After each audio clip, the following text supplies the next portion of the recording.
When it was 2019 and I was graduating middle school, my mom allowed me to flat iron my hair because I wanted to look like every other girl during graduation. It's June, it's hot, it's humid, and my hair wasn't getting puffed. My mom looked at it, she was like, go wash your hair.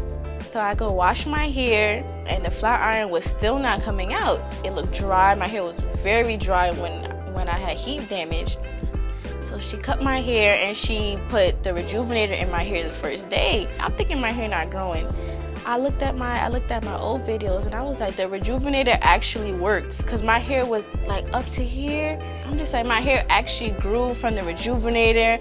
But I just feel like ButterMEssentials Rejuvenator is the only oil that everybody should use to get hair growth. So yes, that's my journey.